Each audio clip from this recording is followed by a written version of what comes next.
Hi! Hello అండి. Welcome to Baru's kitchen. నేను మీ భారతి. ఎలా ఉన్నారండి అందరూ? నేనైతే చాలా చాలా బాగున్నాను. అండ్ మీ అందరూ కూడా చాలా బాగుండాలని కోరుకుంటున్నాను.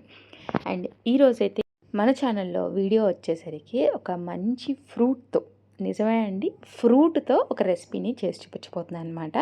సో ఈ ఫ్రూట్ వచ్చేసరికి జాక్ ఫ్రూట్, అంటే పనసకాయతో. సో ఇక్కడైతే మాకు పచ్చి పనసకాయ బాగా సేల్ చేస్తారండి. సో ఇలాగా ఒకరోజైతే పచ్చి పనసకాయ మార్కెట్ నుంచి తెచ్చామనమాట. సో దాన్ని నార్మల్లీ అయితే మనం పనసకాయతో బిర్యానీ కానీ ఏదైనా కర్రీస్ కానీ చేస్తూ ఉంటాం కదా. సో ఈరోజు నేను మీకు ఒక వెరైటీ రెసిపీని చూపించబోతున్నానండి. టు బీ ఫ్రాంక్, ఇది నా ఓన్ రెసిపీ అయితే కాదండి. సో నాకు తెలిసిన వాళ్ళు చెప్పిన రెసిపీని నేను మీకు పోస్ట్ చేస్తాను అనమాట. ఈ రెసిపీ మీకు నచ్చుతుంది అని అనుకుంటున్నాను. సో దీనికోసం ఒక బౌల్లో ఒక హాఫ్ కప్ రైస్, ఒక పావు కప్పు పెసరపప్పు, అలానే ఒక పావు కప్పు పచ్చిపప్పు ఇలా యాడ్ చేసుకొని ఒకసారి క్లీన్ చేసుకొని వాటర్ని యాడ్ చేసుకొని ఉంచుకోండి. ఒక హాఫ్ అన్ అవర్ మనం సోక్ చేసుకుంటే సరిపోతుంది. అండ్ ఇలా పనసకాయని ఏంటంటే పెద్ద పెద్ద పీసెస్గా ఉంటే నేను ఇలా చిన్న చిన్న పీసెస్గా కట్ చేసేసి హాట్ వాటర్ వేసి ఒక్కసారి క్లీన్ చేసేసుకుంటున్నాను అండి. సో ఎందుకంటే మార్కెట్లో కట్ చేసి ఇచ్చినవి కాబట్టి అవేంటంటే కొంచెం ఆయిలీగా ఉంటాయి కదా. సో హాట్ వాటర్ వేసి క్లీన్ చేసేసుకొని ఇలాగా ప్రెషర్ కుక్కర్లో యాడ్ చేసేసుకుంటున్నాయండి. సో ఎందుకంటే త్వరగా బాయిల్ అయిపోతాయి కాబట్టి. సో ఇలా కొంచెం సాల్ట్ యాడ్ చేసేసుకొని కొంచెం వాటర్ని యాడ్ చేసేసుకొని ఒక్క విజిల్ వస్తే సరిపోతుందండి. లేదంటే మరీ ఓవర్గా కుక్ అయిపోతాయి అన్నమాట.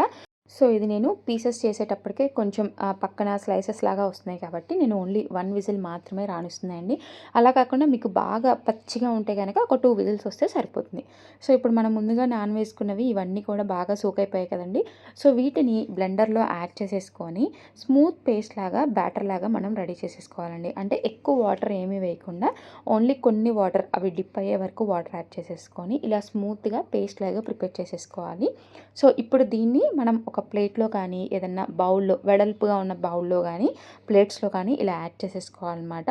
సో ఇక్కడ చూసారా, మీకైతే స్మూత్ బ్యాటర్ లాగా కనిపిస్తుంది కదా. సో ఇప్పుడు దీనిలోకి ఏంటంటే మనం రెసిపీకి సరిపడా సాల్ట్ని ఇందులోనే యాడ్ చేసేసుకుంటామండి. ఎందుకంటే మనం ఆల్రెడీ పనసకాయని బాయిల్ చేసేటప్పుడు కూడా కొంచెం సాల్ట్ని యాడ్ చేసాం కాబట్టి ఇందులోనే సరిపడా సాల్ట్ని యాడ్ చేసేసుకొని అలానే రుచికి సరిపడా కారాన్ని కూడా యాడ్ చేసేసుకోవాలండి. సో ఇలా కారాన్ని యాడ్ చేసేసుకున్న తర్వాత ఇప్పుడు దీనిలో కొంచెం ధనియా పౌడర్ని కూడా యాడ్ చేసేసుకోవాలండి. అండ్ కారం అయితే కొంచెం ఎక్కువే పడుతుందండి, ఎందుకంటే మనం రైస్, పెసరపప్పు, పచ్చిపప్పు కూడా యాడ్ చేసాం కాబట్టి. సో కొంచెం కారం అయితే ఎక్కువగానే పడుతుంది. సో దాని తర్వాత ధనియా పౌడర్ అండ్ అలానే ఒక స్పూన్ గరం మసాలాని కూడా యాడ్ చేసేస్తున్నాను. అండ్ అలానే కొంచెం టేస్ట్ పర్పస్ కోసం చాట్ మసాలాని కూడా యాడ్ చేసేసాయండి. అది జస్ట్ చాలా కొంచెం ఒక 1/4 టేబుల్ స్పూన్ యాడ్ చేసుకుంటే సరిపోతుంది. లేదంటే కొంచెం ఒక 1 స్పూన్ లెమన్ జ్యూస్నైనా కూడా యాడ్ చేసేసుకోవచ్చండి. సో ఇలా అన్నిటినీ యాడ్ చేసుకున్న తర్వాత చక్కగా వీటన్నిటిని కూడా బాగా కంబైన్ చేసుకొని పెట్టుకోవాలి. సో ఇప్పుడు మనం ముందుగా బాయిల్ చేసి పెట్టుకున్న ఈ పనసకాయ ముక్కలన్నిటినీ కూడా ఇందులోకి యాడ్ చేసేసుకొని మనం ముందుగా ప్రిపేర్ చేసిన బ్యాటర్ని అంతా కూడా దీనికి కోట్ అయ్యేలాగా బాగా కలుపుకోవాలండి. సో మీకు అందుకే అనమాట, పచ్చిగా ఉంటే కనుక ముక్కలు అంటే ఎక్కువగా ఉడకకుండా ఉంటే కనుక బాగా కోట్ అయిపోతుంది. సో ఇవేంటంటే కొంచెం కట్ చేసేటప్పటికే ఇలాగ లైట్గా స్లైసెస్ లాగా వచ్చేసాయి అన్నాను కదా. సో అందువల్ల ఏంటంటే నేను ఎక్కువ బాయిల్ చేయలేదు.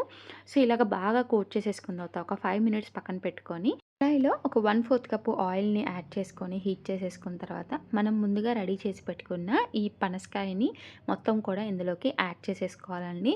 సో కొంచెం వెడల్పుగా ఉన్న బాండీలో అయితే బాగా ఫ్రై అయిపోతాయి అన్నమాట. సో మనకేంటంటే ఇది కొంచెం ఎక్కువగా ఉంది కాబట్టి ఒక 1/4 కప్పు ఆయిల్ని నేను యాడ్ చేసేసుకున్నాను. ఇలా యాడ్ చేసుకున్న తర్వాత సో వెంటనే కాకుండా ఒక 2 మినిట్స్ పాటు మనకు అది కుక్ అయిపోయిన తర్వాత ఇలా అడుగున మనం కనుక ఇలాగ తీసేసామంటే చక్కగా వస్తుందండి. లేదంటే మనం ఆ తడి బ్యాటర్ ఏదైతే ఉందో అదంతా కూడా కొంచెం అతుక్కుపోతుందనమాట. సో మీరు టాసింగ్ చేసేటప్పుడు అంటే బాగా కలుపుకునేటప్పుడు ఏంటంటే కింద నుంచి పైకి సో కొంచెం స్లోగా కలుపుకుంటూ ఉండండి. లేదంటే ఆ పిండి మొత్తం కూడా మనకి ఇలా ప్యాన్కి కొంచెం అతుక్కుపోయే ఛాన్సెస్ ఉంటాయి. సో ఇలా కొంచెం బాగా కలుపుకున్న తర్వాత ఫ్లేమ్ని అయితే మీడియం టు హైలో ఉంచేసేసుకొని మధ్య మధ్యలో కొంచెం ఇలా కలుపుకుంటూ ఉండాలండి. సో ఎందుకంటే మనకి మాడిపోకుండా అట్ ద సేమ్ టైం మనకి ఆ పీసెస్ అయితే ఆల్రెడీ బాయిల్ అయ్యాయి కాబట్టి మనం యాడ్ చేసిన బ్యాటర్ ఏంటంటే పచ్చివాసన పోయి బాగా కొంచెం మనకి ఫ్రై చేసుకుంటే ఎలా అయితే ఉంటుందో అలా రావాలి కాబట్టి సో మనకి మధ్య మధ్యలో కలుపుకుంటూ ఉంటే చాలా బాగుంటుంది. సో ఇలా కలుపుకుంటూ ఉంటే చూసారా, మనకి ఆ పిండి అంతా కూడా ఫ్రై అయిపోయింది కదండి. సో ఇలాగ చాలా బాగా వస్తుందన్నమాట.